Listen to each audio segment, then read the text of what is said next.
I think that we're now in a place, because the trust is back, we're able to work on healthy sexuality and integrating that. But the recovery is really learning how to trust yourself. It's learning to trust, to listen to your gut again and to trust your own self. Even if I was still screwing up or still struggling with honesty, no matter what depth of despair I felt like I was in or however powerless I felt, I just had this thing in me that was like, what else am I going to do?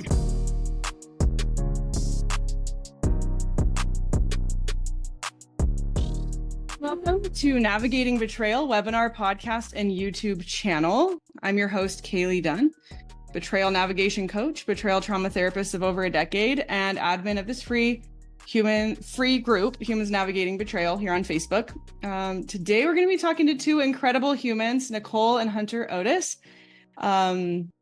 And Nicole is a marriage and family therapist. She's a CSAT, so she's a certified sexual addiction therapist, and she's been studying this for a while. I'll let her introduce herself more. Hunter is a men's coach, a men's healing coach, and he helps men quit pornography for the last time, finally. But he'll talk more about that in a minute. But today we are going to cover this big question. We won't be able to cover it all in 1 hour, but we're going to do our best. What to look for when your partner is recovering from problematic pornography use. That's what we're going to be covering.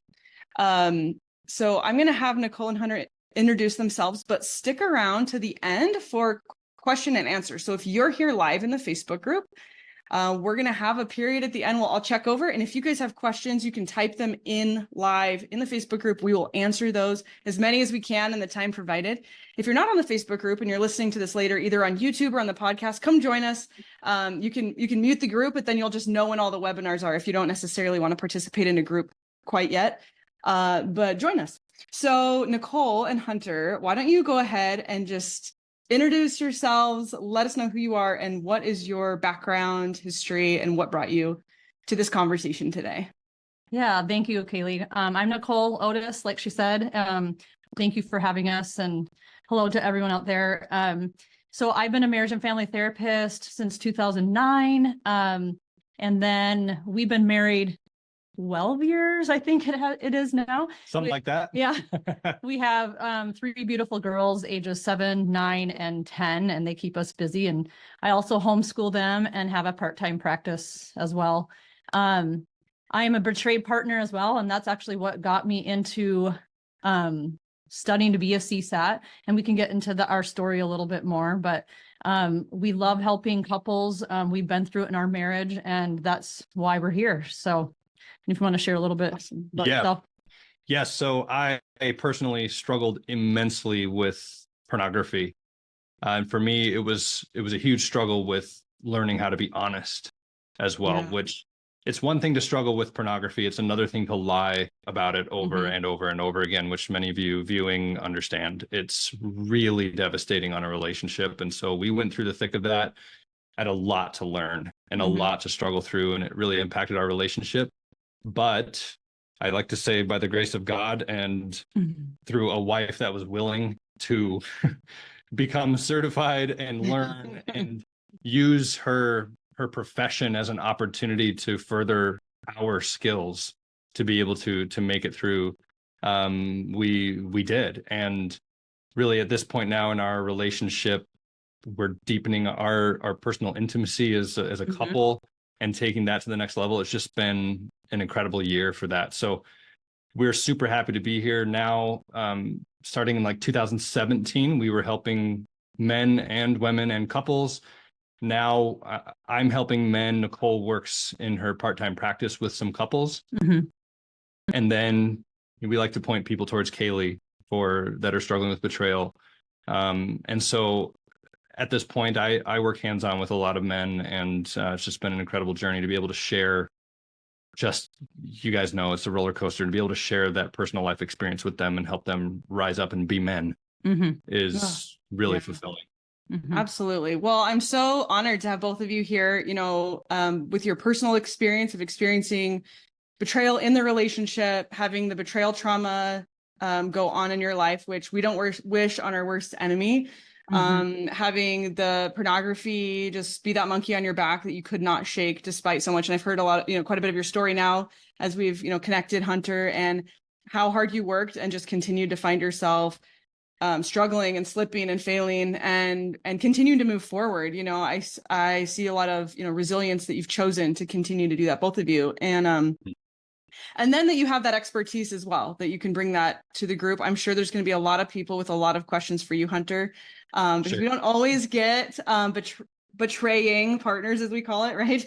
They're still a human being. We're not going to slap a label because everybody has a different label for what brings them to problematic pornography use. But I'm sure there's going to be a lot of questions here today. So if you're, I can see that you guys are in here. So if you want to say where you're hailing from, you're welcome to start commenting a little bit, or if you have questions, you can start asking. But I'm trying to think if I want to ask you anything else about you guys before we move into the topic at hand.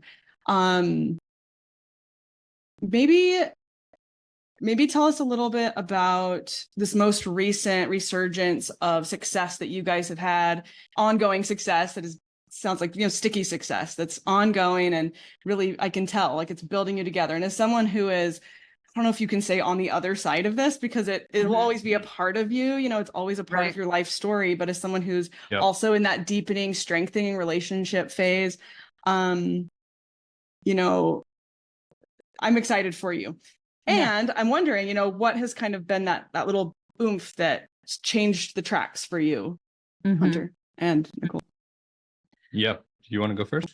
Oh, well, it's kind of hard to put like that many years of recovery into like just a few sentences, because we have been through the ringer. Like, we have gone through so much. And so it's not, I think, just one thing, because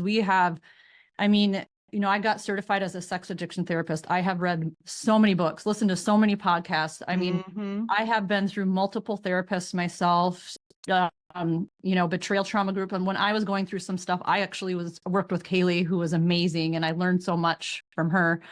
And then I think most recently, I think, what has helped us in our relationship is us both working on our stuff individually. So knowing that, I think him taking accountability for his life and me taking accountability for my life. And I think that's, there's so much more than that, because it's really, like I said, it's really just hard to kind of boil down just to a few things. But as of lately, we've really kind of, because we're kind of over the hump of, he doesn't have a problem with lying anymore and consistently pornography use, so the trust is back. And not that, we always are working on things and everything there, but I think that we're now in a place, because the trust is back, we're able to work on healthy sexuality and integrating that. And that's both of our work, because we both have been wounded. And not even wounded from the pornography use there, but wounded from the world and from our culture that teaches us about sexuality. How you got to that point. There's just so much. And there's just so much shame around sexuality for men and women. And we have really been working on that for ourselves. And so that has been such a blessing for us. We've gone through marriage intensives and healthy sexuality intensives. And so, it is a really beautiful thing to be on that other side, that we can work towards that. And we know that a lot of people are not there.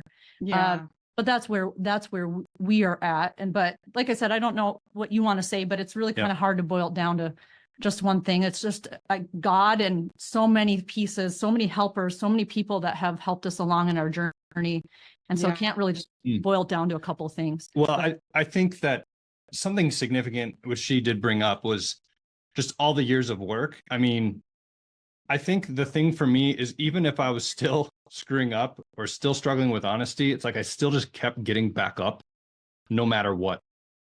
No matter what depth of despair I felt like I was in, or however powerless I felt, I just had this thing in me that was like, what else am I going to do? Like, am I going to, I need to keep getting back up. So there was that. Even when things were bad, it's like I just wouldn't give up. So like, that's a huge thing, is that you want to see that in your men, which we'll talk about, that they just don't quit trying until they figure it out. So there's that. But then I think we kind of got to this point where, as a result of going through all that and doing that work, the energy just started to shift. And we're going to talk more about this here, I'm sure, on the podcast, or in our live as well. But I just think that both of us, we could feel that something was happening. We could feel that something was shifting. And I started shifting a lot, and she started shifting a lot. Yeah. So I think just as a result of doing all that work for years and years and years, we just started coming together more, and it was not easy. It feels like it kind of just happened naturally, but it was not easy, because what has to happen for us to now integrate together as a relationship is we have to really let go of a lot of that old stuff, or our own ego, and see now that this problem is under control. We have to actually look at what each of us individually are doing that's not helpful for the relationship. Right. So it's coming out of any kind of victim narrative on my side and also on her side, and choosing to take courage and risk fully coming together now. But I feel like there was an energetic shift that happened for us in this last year that really has allowed us to start to come together in a way we never were able to before, and do like marriage intensives and stuff, which we just weren't able to do before because we weren't in that place. Right. Yeah. Well, that's so powerful. And Nicole, I like how you pointed out that many of the people who are maybe here tonight haven't had that energetic shift yet, or may not, end up having that. And so we are going to speak mostly to what's happening in that messy middle space where, so we're thinking back from our own experiences back into that space, which you both know very well.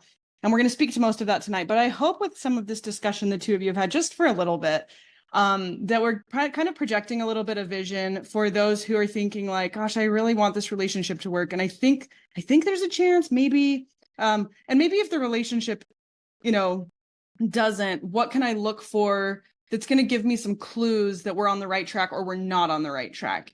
But if you can kind of hear some of that, there's an energetic shift, there's an honesty, there's a sobriety, there's a shift in the way that we're thinking, that can project a vision for so many of us who are just like, I don't even know.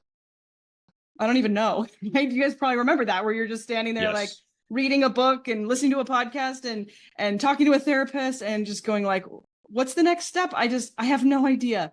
And so I really like to bring on people who are kind of down the road a little bit and can just share a little bit of vision. But let's kind of rewind, right? Let's rewind and let's start at just, this question that we're talking about, which is what to look for. So most of our viewers tonight are betrayed partners. They've experienced betrayal. And most of them have, a part of that has been some form of problematic pornography use. And that, as we know, ranges the gamut from addiction to habit to whatever you want to call it. It can be a part of a narcissistic habit. It can be part of an integrity abuse problem, usually a combination of factors, right? It can be a part of a neurodivergence. A whole bunch of things can be affecting that pornography use problem.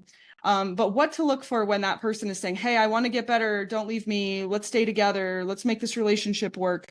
What are we going to be looking for? But first, I just want to know, and this might be putting on the spot a little bit, so I'm not looking for anything, dictionary definition, but how do you guys define, problematic pornography use? Like when you guys are saying, Hunter, especially, you have guys coming to you all the time, and you have since 2016 and beyond, 17 and beyond, when you have people coming to you saying, oh, I have this problem, how do you go about defining that? Because I think a lot of people also who are listening, their partners are like, this isn't a problem. And they're like, but is it a problem? So if we can help kind of create a picture for what that means, that can be helpful. Yeah. Do you have any thoughts? Do you want me to dive in? Well, sure. There was a couple things you said, like what to look for if they're moving towards recovery. And then also like the pornography piece, like when is it problematic? Yes. Do you want to hit that first, and then I can answer the other, or we can both answer the other questions of how did we know when it was started to shift, or how do you know when someone's moving into recovery? Like, is there a chance here? Yeah, for sure. Yeah. Okay. Yeah. I mean, obviously there's kind of like the classic answers of, okay, have you tried quitting multiple times and have been unsuccessful? Right. Right. I ask guys too, like, does it feel automatic? Like, do you feel like you're watching a bad dream? A bad movie, like part of you doesn't want to do this, but you're kind of going on this autopilot. Yeah. That's a big indicator. I also ask guys a lot, what type of an impact do you feel like this is having on your life? And they're usually very forthcoming and just saying, I feel terrible after I view it, but when I'm caught up in it, I just can't stop myself. Yeah. Also, there's an escalation effect that happens. Just the simple fact of how our brains work. When you view pornography, it desensitizes your dopamine receptors in your brain, and you need more or riskier or more taboo types of behaviors sometimes. That doesn't happen for everyone. Yeah. Right. To be clear, No, it have doesn't. guys that viewed the same type of pornography and the same amount for years on end. Like Yep. maybe it escalated a little bit in that they viewed it a little bit more, like 1 or 2 more times per week when it was at its worst. So I don't want to freak anybody out and say it absolutely will escalate to, taboo or violent type of pornography, but it can. Can, but it doesn't always. And it doesn't mean that person's a bad person. It's just, this is how the brain works. Right. The more desensitized it gets, because it's being used as a primary coping tool, you need more and more of the drug to get the same effect. It's the same. It's just like with a chemical drug. So that's something I look for, but I look for the emotional impact it's having. And also, what are the real world consequences? Is it damaging their relationship? And, whether they actually have a full blown addiction or not, if it's damaging the relationship, then it's problematic. Yeah. Right. Then it's something that they're not wanting in their life, or part of them does and part of them doesn't. Right. And how do I help them reconcile that? So, there's other avenues, but I try to get really personal with the guy and just say, if you were to fast forward a year or 2 from now, like, what does your ideal life look like? And is pornography helping you get there or not? Right. Right. Plain and simple. Not, are you an addict? Are you not? It's none of that. Does it have a place in your ideal future? Yes or no? Right. Let's look at it objectively. And if it's a no, then we got to do whatever we got to do to help change it. Right. Yep. Absolutely. And if there isn't an addiction and someone is using pornography, like, what's the context and the intention of why they're using it? Are they using it like a drug to escape life, escape their emotions, not deal with the conflict or the marital issues or the emotions, right? Vulnerability. The vulnerability, right? And so, so they may not be using it, every single day or something like that. But if they are continually running from their life, Right. and not dealing with their emotions in life and the stressors, it's problematic. So like you said, it's not building the life that you want. It's not building the intimacy and the relationship and also like affecting your work life. Like, I think if you looked at pornography 30 minutes every day and you added that up over your life, what was the amount? Like, it was like if you during your working years, if you viewed pornography for just 30 minutes a day, that's basically from like age 20 to 65, say your working years. That's like almost an entire year's worth of time. Right. Like, and how much money is that squandered? Right. Yes, how much money and investment that is lost because it's almost time is usually, existential. So yes, right. Like, it's almost $9,000. Yeah. And like, people say it takes 10,000 hours to become a total master at something. It's like, so this is a big deal, right? Like, you could totally create something truly incredible in your life with that simply 30 minutes a day being spent towards something meaningful. Right. Spending time with your kids, spending time with your spouse, learning a new skill, all these things that the pornography is not going to get you. And that's one of many reasons why it can feel so painful when a partner finds out about pornography, even if they don't always have a moralistic reason for it, which is a painful reason. But sometimes it just is that like transference of time and energy. It's just like, well, you're becoming a master at this, but because you're numbing out emotion, you're not actually capable, and usually in a very capable space, to be relational and empathetic and humble and honest and all those other things. And so it's that transfer of where you investing your time and energy. So I like how really concrete and practical you're talking about this, because sometimes it feels like, oh, is it this big disorder? Is it this, and it can be, for sure, it can have addiction, it can have narcissism involved, it can have a lot of things. But even saying, is it interrupting the relationship? Then it's problematic. There's this therapist I really like. His name's Bill Herring. I don't know if you guys know him, but he has this outline where he talks about problematic pornography use. And he says he has 5 categories and it only has to fit into one to be considered problematic sexual behavior, basically. Right. And one of them is commitment violations, value conflicts. So if their own values conflict with what they're doing, which often happens with that escalation, if that's going on, diminished control that you described, negative consequences, which includes that relationship, and lack of responsibility. And I think that simplifying it down can be really helpful, especially for a betraying partner who's like, well, do they have an addiction? Is it okay? Is it not okay? You know, just ask yourself, is this getting in the way of our connection? Is this getting in the way of our relationship? Yes. Is this going against their values or their commitments to you? Or they keep saying, oh, I'm going to quit, and then they don't. Well, then it's a problem. Right. Yes. And it's okay for you to say, look, you said you were going to stop and you're not. That's a commitment violation. Right. And so I need to take this seriously, and I don't have to feel like I'm the problem, I'm overreacting, I'm insecure if you're the betrayed partner, because it's a problem. Yes. Yeah. I like what you're saying. Like, keep it simple. Mm-hmm. You don't need it. It doesn't need to necessarily have a textbook definition on it, right? For you to say this isn't working. Real world impact. Like, just look at simply, how is it impacting you? How is it impacting them? And again, is this something we want as part of our future? Right. Yes or no? Right. And I think that real world impact will go. Oh, go ahead, Nicole. Oh, I was just going to quick say, when early on in our recovery, Hunter went to a therapist, and the therapist said, it sounds like functional pornography use. Why do you have a problem with it? Just keep using it. Yeah. But it went against his values. It went against what he knew that it was a problem for him. And he knew that he was lying about it and keeping it a secret and not telling me. But but because it didn't have the textbook definition of an addiction, and it wasn't impacting like his work life or responsibility. Right. It wasn't this extreme. And I understand that, there's different therapists who have different views. And but for him, that didn't work because he didn't feel like he was being heard. Yes. And he didn't get the help that he needed, and so that's why we kept going on a search for someone who could help us, who could help him. And so that's what was so painful about that situation. This was before she even knew. Yeah. And I was devastated that I was struggling with this, and I didn't know how to tell her. I'd told her once before, thinking I'd be fine after that.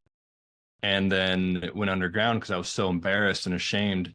And in desperation, I went to this doctor that I thought was, going to be able to help me. It's like, been around the block a few times, right? Very well educated.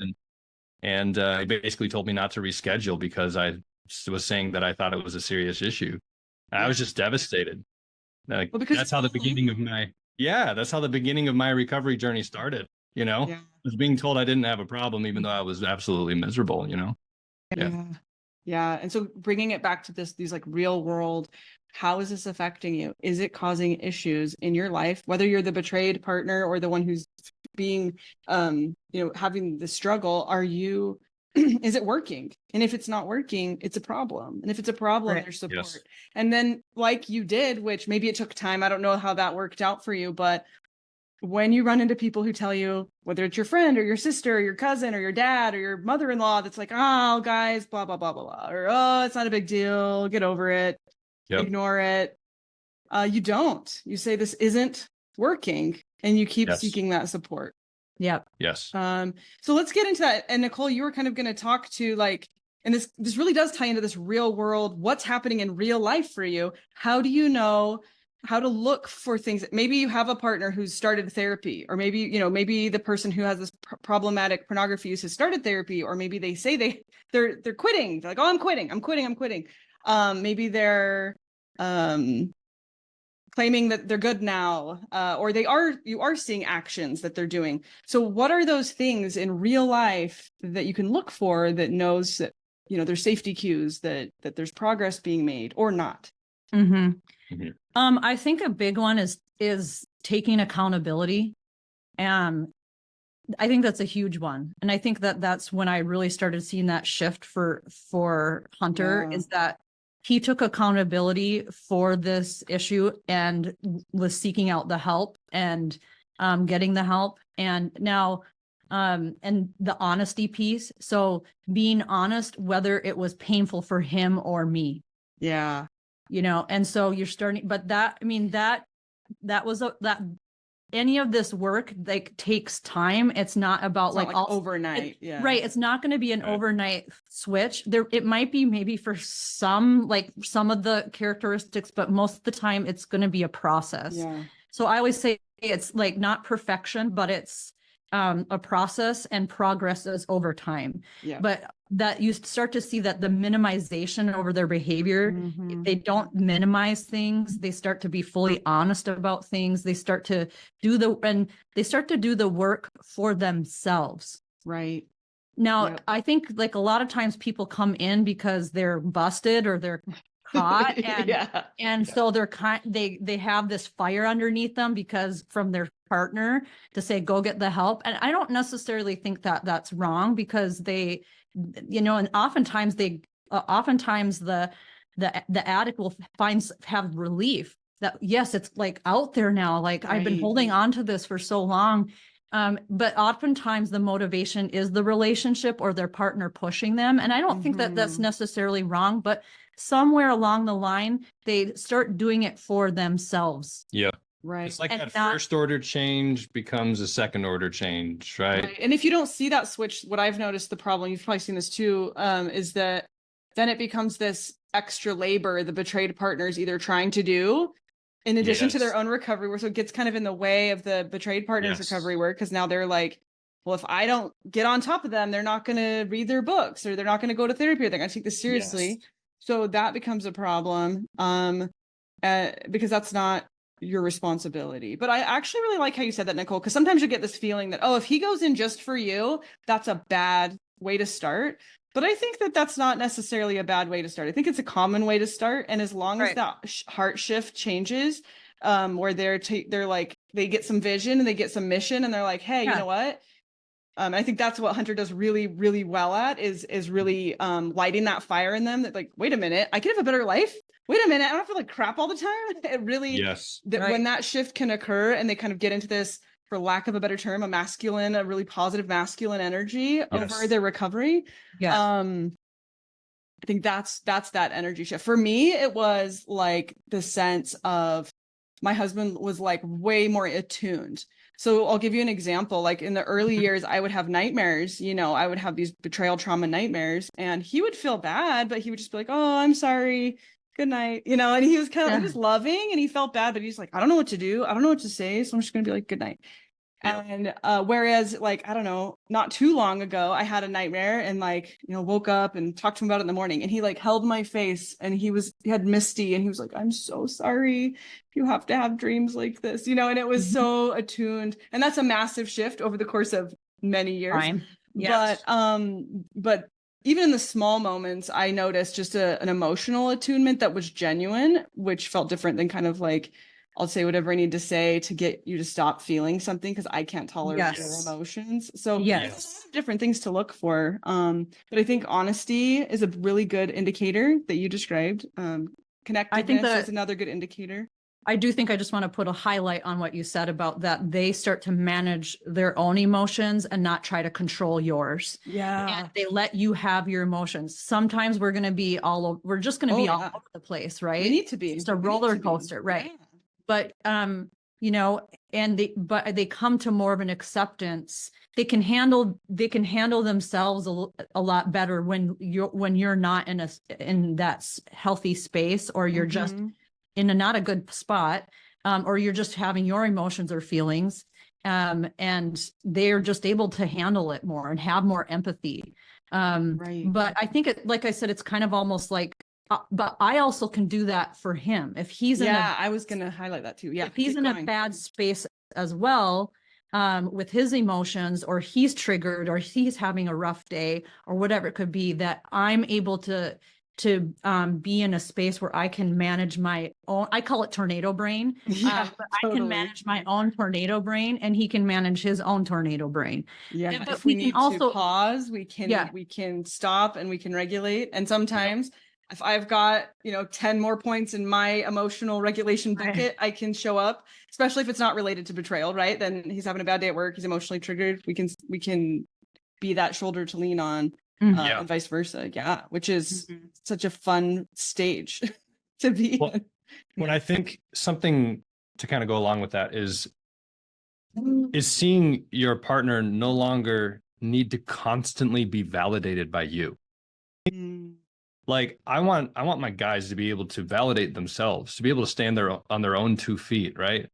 And that's what really allows this to happen, where she can be upset and I'm still okay. right. So many guys, they run away to pornography because they just truly can't handle, well, they think that they can't handle your emotions, but it's really their own. It's their own emotional Right. reaction to your response. Yep. Right. So by them standing on their own 2 feet, they're more emotionally resilient and they can handle that. Or when they can't, they can speak up for themselves, advocate for themselves and say, you know what, I want to have this conversation, but I'm not in a good spot and I need a breather. Yeah. Can we resume? Like, can we hit pause and resume in an hour or 30 minutes or whatever? Yeah, that's been a big moment for a lot of the clients I've worked with over the years when I'm working with couples where the betrayer, the guy who struggles with porn or whatever's going on, he can start to learn like I can have healthy boundaries and I can take a step away in a conversation. I can regulate myself. I can let her have emotions and that's okay. And then I can come back. And I can also, if she's in a space to empathize with me, I can share openly or with my recovery guys or with my coach or with my therapist, and I actually can share some of that stuff, and it's not all ooey gooey mushy gushy dance around silly, right? It's legitimate and it matters and I matter, and some of that is just really cool to watch those kind of transformations. Yeah. Mhm. Yep. And I even saw that this week with one of my clients. In their relationship, this has been the big pattern, this neediness, right? And then just this victim narrative, and that would lead him towards pornography so much. And him standing on his own 2 feet means that sometimes his wife doesn't even like that very much too. That's right? a new thing. Yeah. It's a new thing, and he's standing up for himself a little bit too, in a healthy way, not in a narcissistic, tyrannical way, right? Right. But he's actually speaking up instead of just boiling in resentment and holding on to it and then letting that anger come out sideways anyway, right? He's actually speaking his truth. And but that's what should happen in a real relationship, right? So even though maybe his wife doesn't like what he's standing up for, right? Because maybe she has a different opinion, she actually does, because now there's real relationship stuff starting to happen. And because he's willing to be vulnerable with himself and stand up, there's more to be known there. Like that's the bedrock of intimacy, is knowing and being known in the relationship. And before, like, he would just tell her what she wanted to hear. If it's just the nice guy thing happening, or the people pleaser, whatever word you want to use. Yes. And you have that like shrinking puppy dog, shut down, be quiet, or just tell you what you want to hear, be charming to make it all okay. Whatever that way that manifests itself, none of it's honest. And at the end of the day, it's felt in the relationship, right? And so when pornography is removed and healthy coping mechanisms and vision and self-love or self-acceptance, maybe is a better word sometimes, is there. I totally agree. I think that there was a moment for me where I'm like, wait a minute, I don't get to just boss you around all the time. It's that like negative, thing that can happen when there's that nice guy syndrome going on. And so there is a moment you're like, oh, okay, I gotta actually have a relationship now. And that's new and hard for a minute, especially if there's been years of betrayal. So that's a new adjustment. But you said that there's time, honesty. It improves because it's real. Right. Well, and you said there's honesty in that, right? And that's something like that's to bring up that's something that you want to see in your partner. You want to see that honesty. You want to see them being authentically themselves and actually sharing what they're really feeling instead of just giving you lip service. Yeah. And now it might not be always easy to hear, but you'd much rather you want to be able to see that, hey, they're actually standing in that truth and in their authenticity rather than just shutting down. Yeah. You know? Well, how many of us Absolutely. betrayed partners say that the lying is the dishonesty and the lying is the worst part? Yeah. It's the hardest part. Yeah. I think Right. sometimes at the beginning, not to downplay the reality of the betrayal, right? And what Right. comes with that, and envisioning your partner with, especially if it goes beyond what's physical, or the virtual infidelity goes beyond maybe just a screen but keeps going and escalates. Yeah. Of course, that stuff is very shocking and disturbing and can, participate in some of those flashbacks and other trauma stuff. But I agree. I think especially once you've been in it long enough, you're like, oh, it's the deception that is and the gaslighting and the manipulation. Gaslighting. Yeah. Usually all, in a betrayal violence situation, usually for deception, right? Not necessarily to, hurt you on purpose. It's usually the deception thing, right? But all of that that's happening has real lived consequences. And like you said, once that starts to shift. One big question I get, and this is kind of a hard question because it's always a tricky one for me to answer, off the cuff. But Nicole, if you don't mind answering, like so honesty is a tricky thing to monitor, right? Other than I'm just going to check his phone all the time, and then I'm going to ask him if he looked, and then check to see, we want these really concrete proof of honesty. But for me, determining honesty actually looked a little bit different than that. So for you, and that's okay if that's part of it, but how did you start to sense that there was safety and there was honesty? Because how do you know? Because they could be lying, right? How do you really know that there's honesty? What tells you? Gosh, I think that is That's a tough question. That is a really, really tough question. I think that when I was going through my own recovery, and whenever I had this strong sense to look, or strong sense to want to check on things, or check history, or check his phone, I mean, I would really be checking in with myself and say what's off. What's off? Is it something in me? Is it something in our relationship? And one thing that I would always say to myself, that isn't my honesty, isn't the thing that I am the one who needs to fix. Like, I'm not the one who needs to prove it, or I'm not the one who needs to so if I had that urge to go and look, that's I'm not supposed to be the investigator. Yeah, it's like, that's not my job. That isn't. Yep. That's not my job. And if I feel like I'm safe enough to be able to talk to him about it, they're saying this is where I'm at.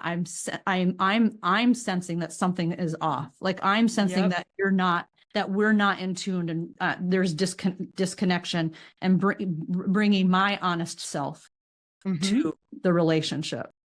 And so I think I think when it comes to recovery for the betrayal trauma, and you can tell me if I'm wrong, I feel like you're just more the expert there, but the recovery is really learning how to trust yourself. Yeah, absolutely. It's learning to trust, when to listen to your gut again, and to trust your own self. And now there's going to be times when, your mind can play cross. Right. So, so I think it's for me, it was more about me trusting this. I love that. And I love that part. Sorry, that was hopefully not feeling like a tricky question, or like I was looking for an answer, but I know you, and I sense from you this principle, and I hope that the people listening sense it as well, which is that, I loved how you said, I brought my honest self.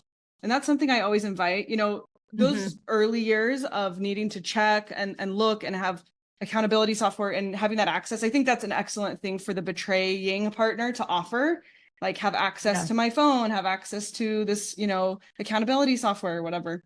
That's a very good offering that can be there in some relationships, but right. And it, especially for safety at the beginning, might really be necessary. Right. But I like how you said that, when it came down to it over the course of time, right? And again, we're talking about long stretches of time and growth for all of us in this room, and clients we've worked with.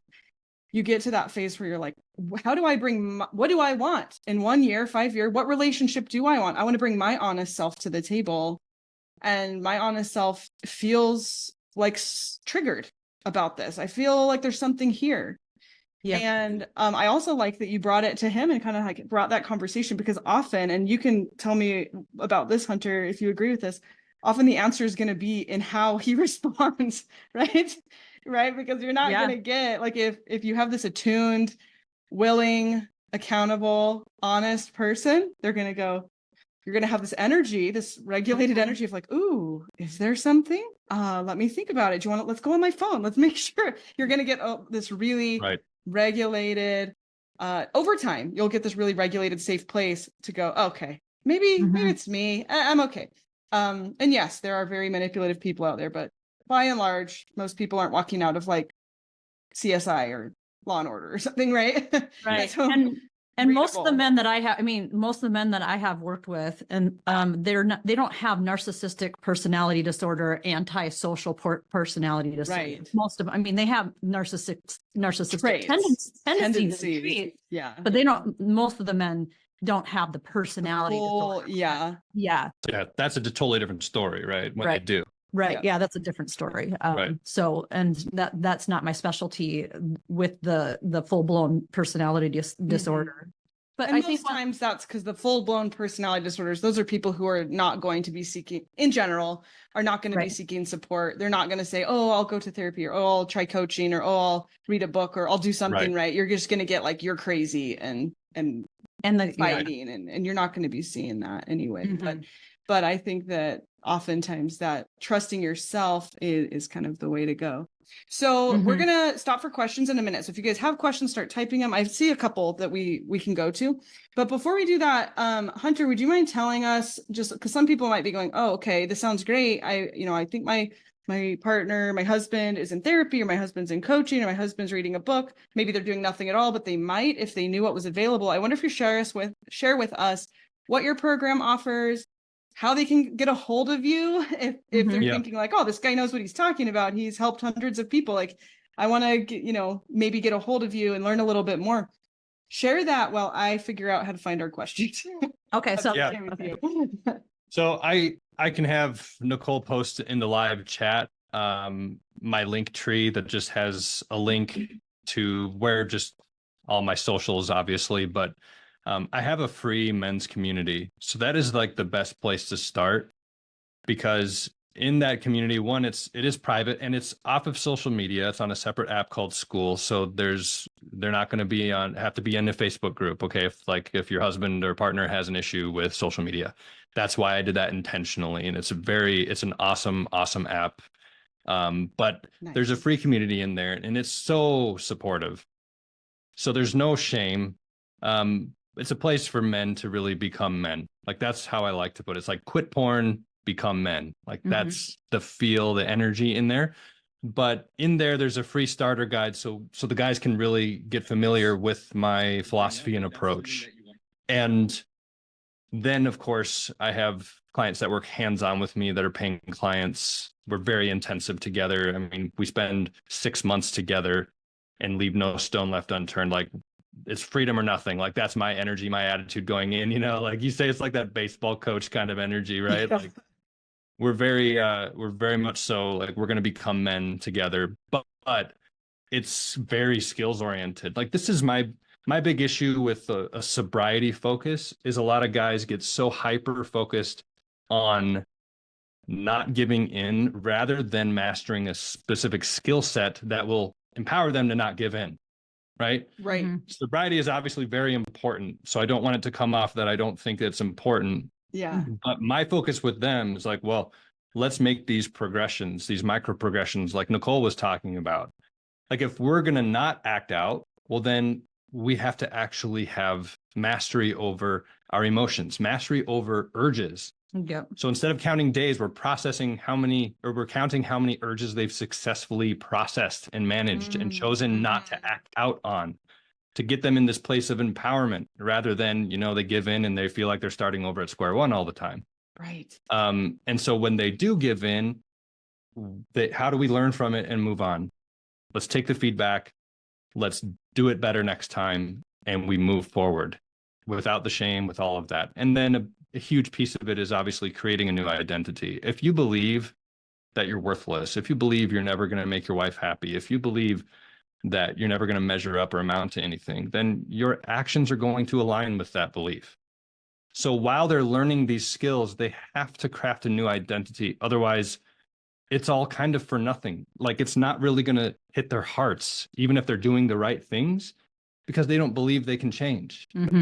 Yeah. So it's kind of these two, like two sides of the coin, the skills, identity, and having that support. Like, all these other men that are so awesome, but of course me there being their cheerleader and coaching them through it, but to not stay in the failure, to get up, to look up, and to move forward, and to see that they really actually can change, and that it's a progression, and the whole progress over perfection thing. So anyway, that's kind of a little bit of my approach, but I have guys just start with that free community they can join. And then I usually offer like free little 30-minute coaching calls to just genuinely help them. And then if it's a fit to work more hands-on, then we have that conversation. But right. Well, and the one thing that I just want to say that what I really love about Hunter, because I get to hear his work, is that he's really supportive to the betrayed partners. And he will hold those guys accountable. He won't let them go down a victim narrative. And he will help them to be, he just does such a good job in supporting the betrayed partners through the work that he does with these guys too. And just really helping them to learn, helping them to learn empathy and intimacy and really what do you want in your relationship. And so he does a really good job with that. I think so. But yeah, I don't tolerate any victim BS or like partner blaming and that kind of stuff. Yeah, partner blaming. If you guys know me, you know that I wouldn't be like supporting Hunter and giving him a voice here, you know, if I thought he would do that. Because that is something that happens out in the world at times.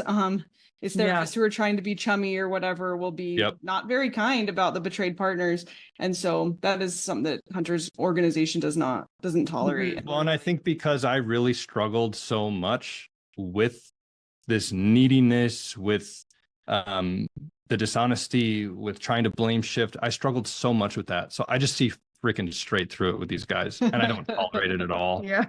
And we always know what that looks like. Yes. So I see it so clearly. And I always just go back to one, I just call them out lovingly and very firmly sometimes. But then it's going back to like who are you really wanting to be here? What kind of outcome do you actually want here? Okay, your wife was unhappy with you. She fought with you, but circumstance stays the same. How could you have created a different outcome here? Even if she's mad at you. How can you change your thoughts? How can you change your emotional reaction? How can you change what you chose to react, or how you chose to react and respond? And how could you have changed the outcome of this situation and let your wife know that even though she's upset with you, you do love her, and that you're standing up as a man and being something more. A man of integrity. Getting it back to them. What could they control? There's no room for blaming, because it doesn't get you anywhere. I think you might want to add to, sorry, I got you off track a little bit, but he also does like 1 or 2 times a month, a free community support group. So if they go into the free group, then he will have live like coaching 1 to 2 times a month. Yeah, a couple times a month we do a live Zoom call. With the guys. Yeah. And for free. Yeah. Did you want to add any more about what you do though with No, I think that's pretty good. Okay. Awesome. Well, we have some good questions. I'm not sure if we'll get to all of them, but we're gonna see what we can do here. So we just have a couple people just thanking you for being here and being honest and talking about healing. I do think sometimes it can be uncomfortable. I've had people, you know, we talk about like success stories and there's almost that like it can feel a little uncomfortable, like maybe I'm rubbing this in your face, or like, look, we made it, or whatever. But I think it can be so beneficial too when we're all just kind of in that awake space, just learning about betrayal, which is what the Humans Navigating Betrayal group is a group just kind of learning about like, what is this? Is this real? Wait, I'm not crazy. Wait, this is actually a problem. Wait, there's actually a solution to this problem. And so lots of thank yous I'm seeing in the comments here. So here's a question that says, this is kind of going back, I think they asked earlier when we were talking about you, Hunter, when you started to be honest, and maybe you can also speak to the guys that you work with. What do you feel like helps in again, this is process but oriented, but like what helps remove the barriers to the dishonesty? I want to like interrupt really quick to just say there's not anything like the betrayed partner does to cause dishonesty, but right, we can all agree on that. But what kinds of things do you think helped you to start to remove that barrier? That's a really, really good question. And I just, before Hunter answers, because I think that question is for him, that this is our story, so everybody's different, but that dishonesty started when he was young, when he grew up in a very traumatic home.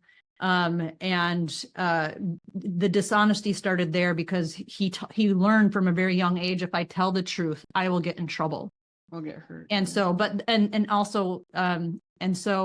and with being in a very traumatic environment, he learned to manipulate other people's emotions. He learned it there, right? So he learned, how can I say the right things to get the right response from my parents, right? Yeah. And so, so I just wanted to kind of add that, yes, that honest dishonesty came way before we were married. And so that was learned at a very young age. And so but I think everyone's situation with that may be a little bit different, but that's his. I do think that's story, our story. Fairly common though. Yeah. So did you want to? Yeah. What removed the barriers? Yeah. So lifting the barriers, one was I had to do that trauma work. I mean, that's a big piece of it. Like she said, there was tons of emotional abuse as a child, and I had a borderline mother and walking on eggshells all the time, and you just didn't know what you were going to get. And so it was, for me, I was just trying to create safety for myself all the time. And so then that followed me into my marriage relationship, right? Of if she's upset at me, then it's like nothing's safe. Yeah. And I gotta get safe. And well, pornography was the coping mechanism, right? Yeah. And so it really, looking at that, understanding that for myself did help me look at it more objectively so that I could start making some progress. Now, I will say that the trauma work did not get rid of the issue. I think it was yes. I think doing that, if you say your partner has some serious trauma in their past, I think it's very important for them to do trauma work. Yeah. Now, the conditioning is still there. The conditioning to go and look at pornography, the conditioning to lie, to be dishonest, even if you process those traumas, the conditioning still exists and it needs to be addressed directly, right? So for me, it was, I think, maturing as a man, like progressively over time, help, like me continuing to kind of further my own vision of like the kind of man I wanted to be, and seeing that this dishonesty wasn't helping me. Even if I got away with something, I would feel terrible afterwards. Like just coming to total ownership of what impact it was having on me. That helps to lift that. I think, man, there's no replacement for just doing the work and coming forward, and even when your whole body is screaming against it, to come forward and tell the truth, right? And it was so painful for me at times, like literally, just so you guys can understand how hard this was. It was like my whole body. It's like I had to force myself to speak. I mean, had such power over me. And so I'm trying to kind of really get to a kind of a concrete answer, because it was not so simple. I think having a lot of support from other men, having like a 24-hour rule that if I was dishonest, that I would come forward and say, hey, that was a lie. Or if I viewed pornography, that I would come forward within 24 hours. It was like a good boundary for me, because I knew if I let it go past that my risk of being dishonest and never saying anything would just escalate exponentially after that. So some boundaries like that were really, really helpful for me. I think being honest with yourself, like, he started doing a lot of journaling and writing that out, and being honest with your own emotions and your own self. And so I don't know if that's one for you, but I saw you doing that a lot. Being able to regulate my own emotions, because the honesty was so triggering. Like I would make a mistake and I would just be devastated and then absolutely terrified to tell the truth. Right. absolutely terrified. And so the journaling, using a feelings wheel and journaling all of my emotions, journaling all the sensations in my body so that I could just be in touch with what was going on. And then some grounding practices to help me get present again. Can I ask kind of just to interrupt really quick, can I ask kind of a personal question? On the outside, when because you're describing like all of this really vulnerable emotion that is so real.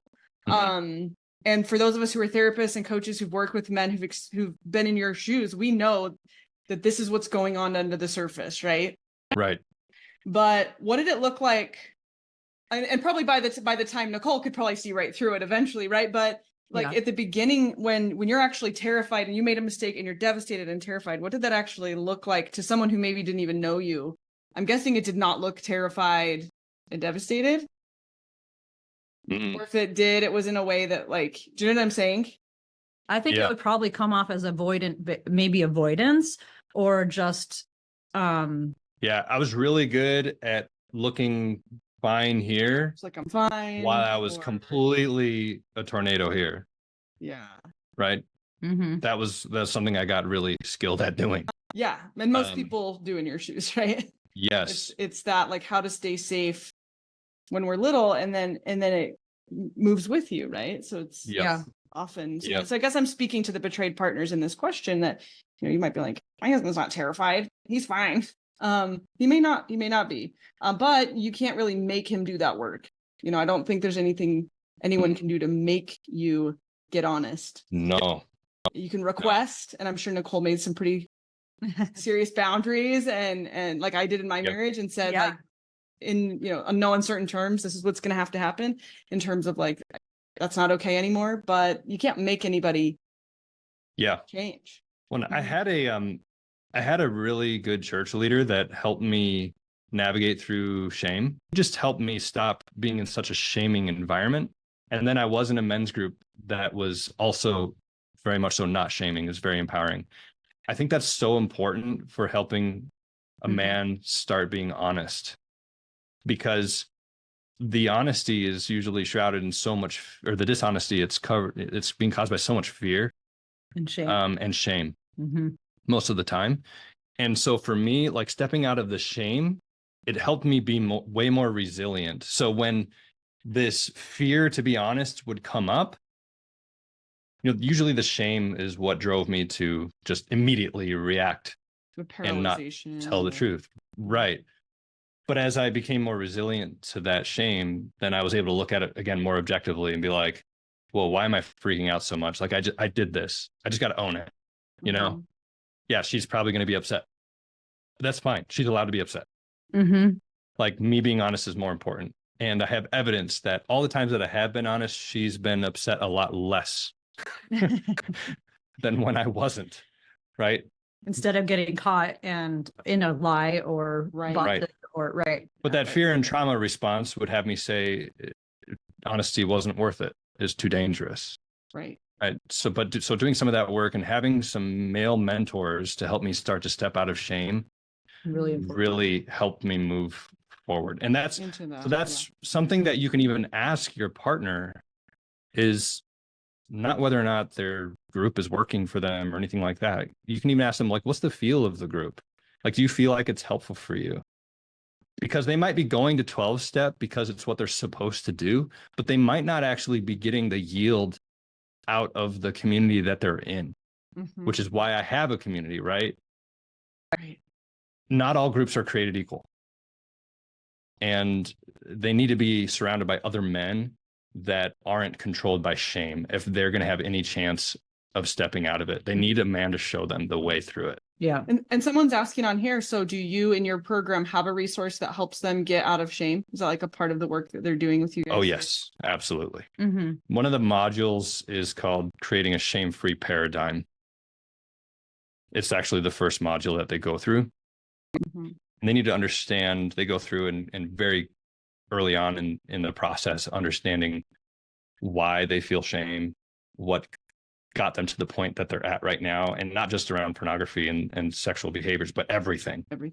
What are the messages they've received about being a man? What are the messages they've received about women and sexuality, but even money and I mean, we got to look at it all, right? Because you're a whole Yeah. human being and it's all connected. So we do the shame work very quickly and talk about the shame cycle and how to break free from it. And then it's very heavy on the skills to kind of put that stick in the tire spokes, right? To stop that cycle. Awesome. Someone's asking here, and this may end up being more for you, Nicole, with your CSAT experience, but she says, Sure. Can someone cheat sexually because of porn? And if you remove the porn, does the cheating stop? It's hard to know if cheating is from the serial cheating or because of addiction. I mean, I don't know the answer to that definitively. right. I mean, we've had clients where they started with the pornography and it like because of the pornography and the ads that kept coming up over and over. One of our clients specifically that I'm thinking of an ad to actually connect with live people and it led him to prostitution. Right. And so never in his wildest dreams did he think he would go down that path. He was just using pornography. Now, mind you, not a lot of men do not go down that path just because of, they don't cross it. Yeah, because they're viewing pornography, but many do. Yes. And many don't, many do. So can pornography be part of that, of that? Yes. And so I'm trying to look at what her question was again. Can someone cheat sexually because of porn? And if you remove the porn, will cheating stop? So I'll speak to this as well. Sure. Is pornography is not the issue, right? It's a symptom of deeper issues. And so cheating is really in the same realm. They're choosing to escape reality. And why? So you got to dig deeper and see that reason why. So removing pornography by itself, it really doesn't matter. It's doing that deeper work is what will stop the cheating. And I'll speak to that a little bit with my husband, who was able to white knuckle and stop looking at porn, just white knuckle it. But all of the emotional devastation and the objectification and the way he saw human beings was so destructive that it didn't really matter. And I think that's what you're speaking to, that, it did matter. And I was like, okay, good. You're not doing that anymore. Phew. But all of those problems were still devastating the relationship, causing betrayal trauma in me. There's still deception. There were still all of the habits that were going on. He wasn't like emotionally a healthy human being. And so kind of, I think what you're saying, Hunter, is like that spectrum from looking at porn every once in a while to the degree that a doctor's like, it's not a big deal, all the way to like having serial affairs that they don't have an emotional connection to. It's not like a one-time affair event. It's that those serial affairs, they're all a part of the same spectrum around a really poor coping mechanisms. And that's like the biggest euphemism in the world for a betrayed partner, like poor coping mechanisms. Like, how dare you? Like, you're destroying me. This is like bombs going off, but really it is just really, really poor coping mechanisms. And so what you're saying is like, there's got to be trauma work that goes along with a therapist. Right. And then those skills and that can come from coaching can be really effective and efficient. We can go to therapy and get skills, but often it can be really watered down. It'd be hard to do that. I think you'd agree, Nicole. Like sometimes the skills, you're not going to get it in such an effective, efficient way as you can in coaching. The same for betrayed partners. Right. Getting coaching will get you those skill sets and that education so much faster and streamlined that you're going to do, 12 weeks and go like, whoa, like I feel different. And that's why we don't focus on sobriety. Because, like he said before, sobriety is important. But if someone is just sober, that doesn't mean that they're actually doing the work or recovering. Right. Like they're in the recovery work. It's like someone who says that they didn't drink for a year, but they didn't go and do anything. They're not thinking differently about themselves. They don't have a higher vision of themselves. They haven't done that trauma work. They're not learning the coping skills. They're not learning how to handle the stressors of life. They're not doing that self-love, self-care. Right. Then, I don't know if this is like a term, but that is okay to use, but like you call that a dry drunk. They still think like an alcoholic. They still act like one. But they're just not drinking. Right. And so that's why we don't focus entirely on the sobriety date. It's more of actually we're focusing on how much are you using the skills and practicing the skills and counting the skills and the urges, or like how many urges are you processing? How much of like when you have a stressful situation, like what did you do in that stressful situation? What coping tools did you use? You know, and so that's why we don't focus so much on the sobriety piece. Yeah. Like we said, it is important. It's a natural outcome of doing Right. real, like, meaningful work, right? And but to speak back to comment there or question, you know, the viewing pornography, if somebody's not doing that deeper work, it can absolutely escalate those urges. So yes, removing the porn could potentially stop them from serial cheating if it's part of their ritual. Right. Okay.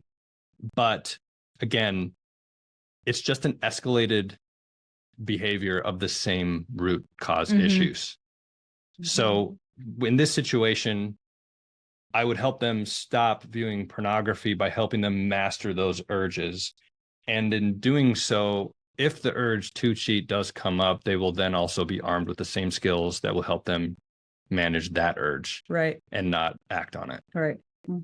Yeah. And I'll just say one last piece too, is that like earlier on in our recovery, I think there was a piece that was missing for us because we did focus so much on sobriety, or at least even I did. I focused on, are you not looking? Are you not looking or not looking?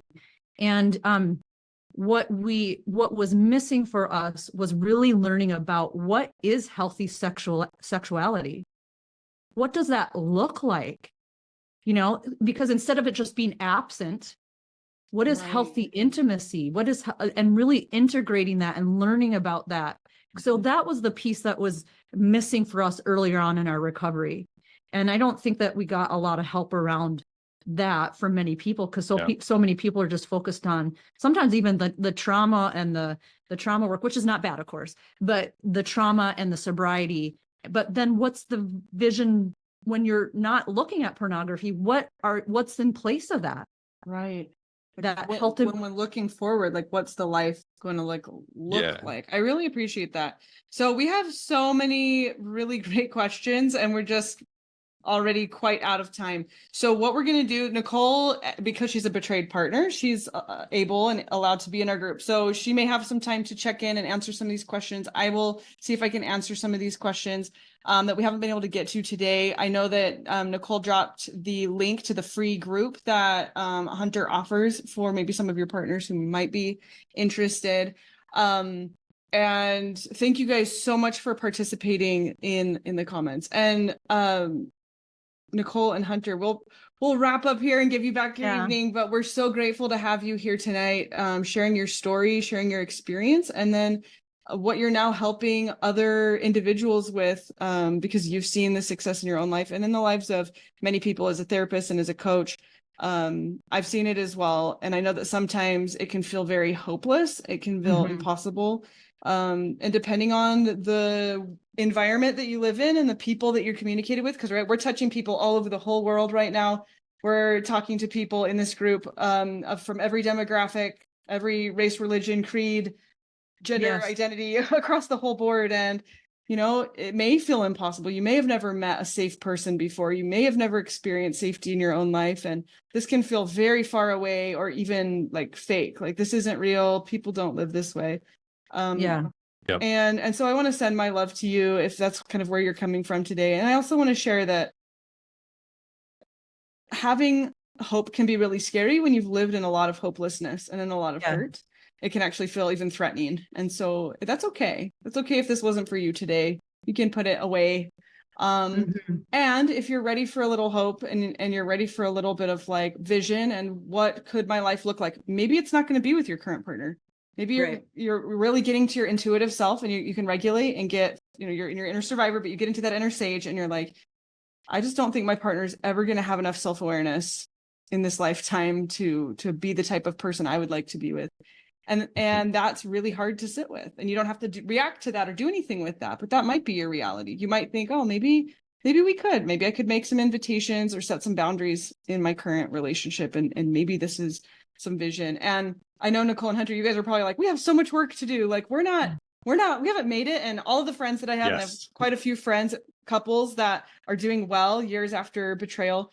And we all say the same thing, like, man, you know, we still have so much growth to do, but We do. It's beautiful to be able to share the parts of the success that you do have, and that can provide a little bit of hope and a little bit of a picture of what that can look like. So thank you guys so much for coming on and sharing your story. And we, you know, I'm sure we'll keep communicating and keep connecting. And if you guys have more questions, you can always you know, reach out to me, and I can email them to Hunter, and we can get you guys connected that way, or you can go to his link as well. So well, and I just want to say thank you so much for having us, and I really appreciate being here. And if there was anything I said that was hurtful, it was not my intention. And you know, this is in such a short period of time that I wish I could maybe even give more context or explain to myself. Like I said, it's been like 12 years of our journey to try to smash into an hour. Absolutely. But the thing that, and I really just what you said at the end is like, I've been in that place where I have felt completely hopeless and powerless. And so I know what that's like, but I guess my message is that, you know, that there is hope, and there is healing, and that there is so many resources out there like you, and like that we've had that are like even 15 years ago that we never even had. And so I just think that, you know, don't give up. The resources that are going to fit you are out there. And so don't give up on yourself, that you deserve healing, you deserve peace, and there is hope. And so that's what I want to leave with tonight. So, but thank you for having us. So thank you. Thanks. Thank you. Thank you, KayLee. All right. Thank you, everybody. We're so grateful for your time and your energy, and we will see you later.